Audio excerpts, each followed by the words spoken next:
So today I provide you guys a simple linear regression example. And first I will conduct a simple linear regression on Minitab. And specifically I'll teach you guys like how to import data and export data because um, this is not a Minitab ad. It's like a verb version. So it makes things a lot difficult. And then I will like lead you guys to look at the result, the output of Minitab of this simple regression model example and how to interpret the result. So basically the thing I'm gonna talk about today, and I guess it's also in this handout. I don't know. Yeah, you can see this handout. It's like I find all the data set of the human height versus weight from a UCLA study. There's 25,000 observations, and you can click on this link to get my data set, which is basically this website, and I can click this download, and I get the CSV data set. So, and a simple view is like here, you get a lot of data, like different index with different height and weight. Um, and then to import that data into this Minitab, what you're gonna do is here, you click on My Files on the top left corner, you get a My File, and then click on Temporary Files. Then here you have the upload files, which allow you to upload any maybe .csv file from your computer to this Minitab.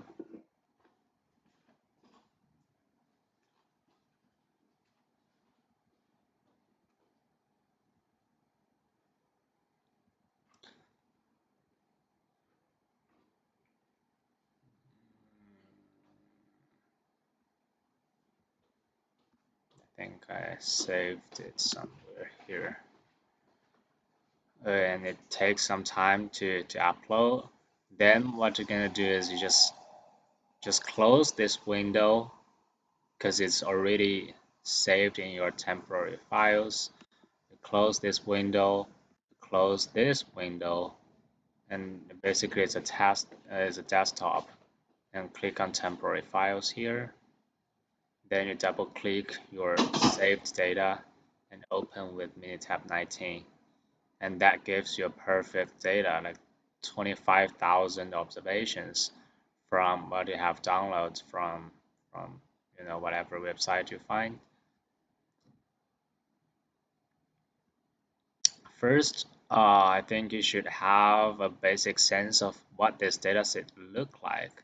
So you plot against the scatter plot. What you have is a y variables and x variables. Basically, the y variables is your response variable, is the dependent variable, is the variable that you want to research on.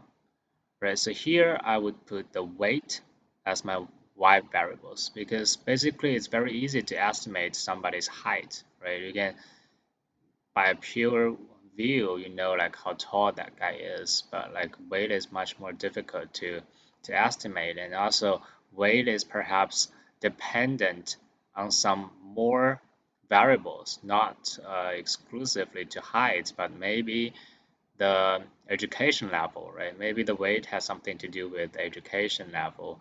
Maybe the weight has something to do with diabetes, right? If somebody is good in good health, right? So I put weight in my y variables and height on my x variables. Then I have this scatter plot, and in your handout you can also view this like scatter plot. And um, so basically the response, the y is the weight, while the x-axis is your height. And it's clear that there exists a linear trend, or I would say an upward linear trend between weight and height, which means when somebody is very tall, then he or she tends to be have more weight, right? However, this graph is not very linear. It's more like a circular, like there's a circular pattern instead of like a straight line. So whether should we do the linear regression analysis, right? But apparently, I would say that at least we will try the linear regression model and to see if that model works, right? If linear regression successfully like link the weight and height together. Uh, to do the linear regression analysis, you go to stat, second one regression, fit regression model. Here the response, again, the y variable, the thing that you want to do research on is the weight. Continuous predictors is the height. And you get the summary of the output. Right here you have the regression equation. Here you have some coefficient and some analysis on coefficient, and you have model summary. And I will talk about them later. But I have already copied that in the handout. After you do the linear regression analysis, you can draw a scatter plot with that with the best fitted line. Here you go to regression and fitted line plot. Response is weight, the predictor is height. And here, right, you see instead of the first scatter plot we draw here, it has a red line. It's not very clear, but here is a red line crossing it. That's the line of best fit. So basically, this is how you do a linear regression model. And to receive those kind of results, like to save that into a computer, you go to File and Save Project as Temporary Files. Here you can rename it, but then you click on Save. Right, then you close this window. You go to Temporary Files, and here it is. This is what you just saved. You can download this to your computer and to reopen it again in case you need it.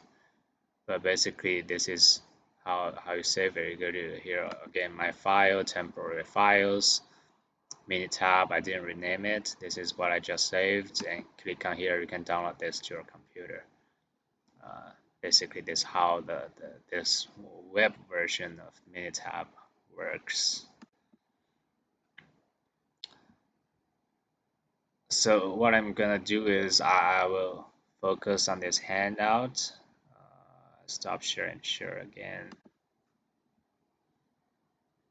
This is our handout, right? Those process I just mentioned it's just give you a reference of how to import data, right? How to draw a scatter plot, how to conduct a simple linear regression model, those kind of thing, right? You just then let's do some analysis on this, right? The regression equation, weight equals negative 82.58 plus 3.0835 times height, right? This is just our linear regression model, y equals beta 0 plus beta 1x plus epsilon, which is an arrow term. You don't have to calculate the beta 1 and beta 0 by your hand because it's nearly impossible to do it. A lot of computation. Minitab helps you to do that.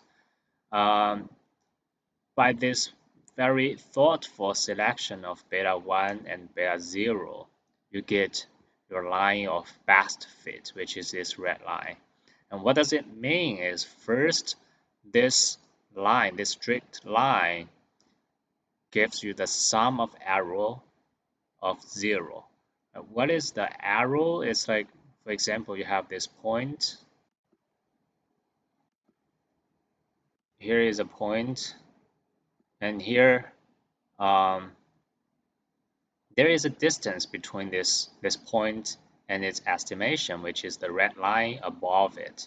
Right? There is a vertical like distance between those two. Right? Um, so the arrow of this point is basically negative, I don't know, 10, some negative 15, like negative 15, that's the arrow of this specific observation. And my line of best fit basically gives me um, all the arrows adding up to 0. So that's the first very helpful trait of the linear regression model. And then those arrows squared is minimized. Right? I have, believe me, there's some overlapping in the middle, but here I have 25,000 observations. So basically I would have 25,000 arrow terms, 25,000. And by doing a linear regression model, the arrow squared, the sum up of arrow square, like all those arrows, some of them are positive, some of them are negative, but you square them, that term is minimized if I use the linear regression model. It's called the least square method. Then, so that's the regression equation. That's the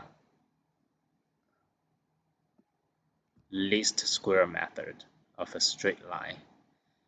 And then let's talk about the coefficient. The coefficient of constant is just this one, negative.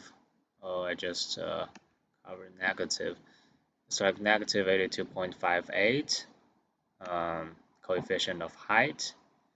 And this is the standard error correspond to those constant and height, right? I have my expected value, my expected constant, my expected slope. However, those constant and slope has a standard error. It's like volatility associated with those terms. And I have t-value, p-value. I'll talk about t-value and p-value later. And then the model summary. I'll talk about R squared later. Actually, I can talk about R squared now. So let's first go through this model summary. What is S? What is R squared? Kind of those things. So basically, I have the arrow term in my formula, which is epsilon. However, the epsilon, we cannot find its variance. And its variance is best estimated by the S squared, and its standard deviation is best estimated by S. I have some formulas here. That is S squared, right? To understand S squared, you first have to understand sum of square. So I have to go to some other early pages, right? So here I capture a lot of useful formulas in simple linear regression. I have total deviation, which is the observed y minus the mean of y. I have unexplained deviation. I have explained deviation, right? And it was very clear that this equation holds. You just add them up, and this equation holds. If you do some algebra trick, you will find out the summation of each part squared will also make the equation hold. This is the new equation. You have to do some algebraic trick to get this one. And the first one we call SST, which is the sum of square total. And the second term is sum of square error. The third term is sum of square regression. And then we can define the coefficient of the determination, the R squared. R squared is just sum of square regression over sum of square total. And it is a proportion, so it's a proportion of variability explained by the regression line. It's a very useful measurement of the model's performance. And this number is between 0 and 1. The closer to 1 R squared is, a better fit of this model. So that is basically the model summary. And here, from here, you can see the R squared is not very close to 1. It's 0.25, which suggests this model is not a very good fit, maybe. Because look at this, it's more like a circular. It's from your class slides, I mean, you saw a lot of regression example with fewer observations. Basically, it follows a straight line pattern, but here it has an upward trend, but more like a circular pattern. So that leads to a very small R squared, only 0.25. Maybe that suggests the model is not very good and not fits well. Then we're gonna discuss the coefficient. Here I have some more, some more formulas here. The sum of square of xx, the sum of square of yy, the sum of square of xy. However, one important hypothesis test, is about the slope. What does I mean is, I want to test the red line, the slope of the red line, which means do we really have an upward trend, or the weight is not correlated with height. It's just a flat. The best estimation is just the mean of weight. It has nothing to do with height. It's possible, right? So my hypothesis would be, null hypothesis would be beta 1 equals 0. Beta 1 is our slope. And this hypothesis needs a t-test. And the test statistics as follows. You find the sum of square of the error divided by degrees of freedom, which is n minus 2. Sum of square of errors, as you see here, you have your expression here, and you can find out what the sum of square of errors divided by degrees of freedom, you get s squared, which is also printed in this output. In this output, it's at s, but you can just square it, and you can get s squared. Then the standard error of the slope, the coefficient of slope, is just s divided by ssxx square root. Again, ssxx is a summation of observed x minus the mean of x squared, the standard error. And if you still remember a t-test, it's like I use my beta 1, our observed beta 1, minus my null hypothesis. In this case, I care about if my beta 1 is 0. So I use beta 1 minus 0, which is just my observed beta 1, divided by the standard error of beta 1. And I get my t-statistics. If that t-statistics is small, it's very small, then I would fail to reject my null hypothesis and beta 1 equals 0. But again, if the t-statistics is large, which means maybe my beta 1 is very large, right? I find the slope is like this. It's very, very different from 0. It's like a 45 angle, which is 1, right? Beta 1 could be high, or the standard error of beta 1 could be low. If this is very small, or if beta 1 is very large, then that leads to a very large t-score from which I can reject the null hypothesis. And again, my null hypothesis can change.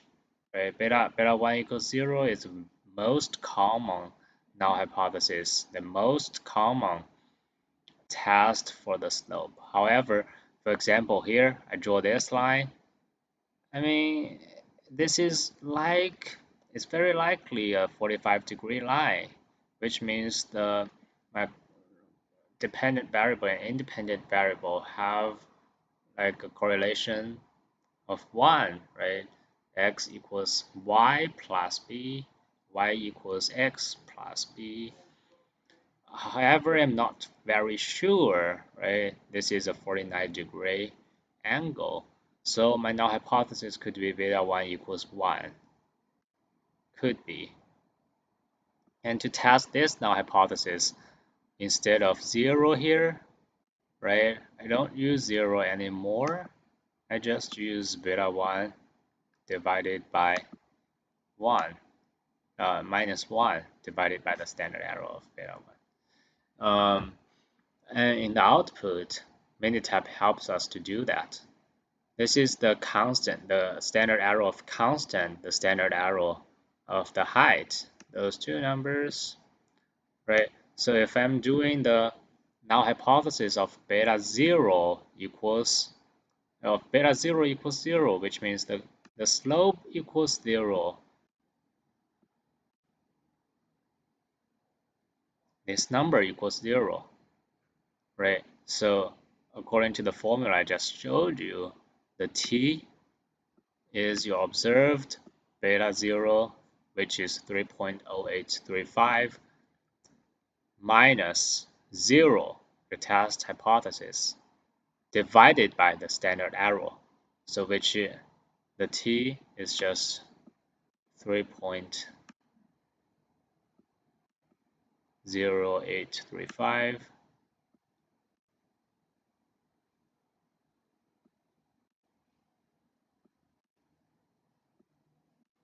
divided by the null hypothesis, which we said is 0. We want to test if beta 0 equals 0, divided by the standard error of beta 1 of beta 0.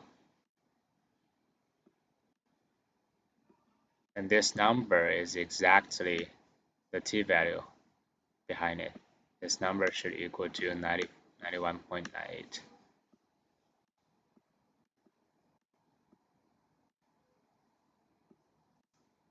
That is a very huge t-value, right? If you remember some t-test you just did, this is a very, very large t-value.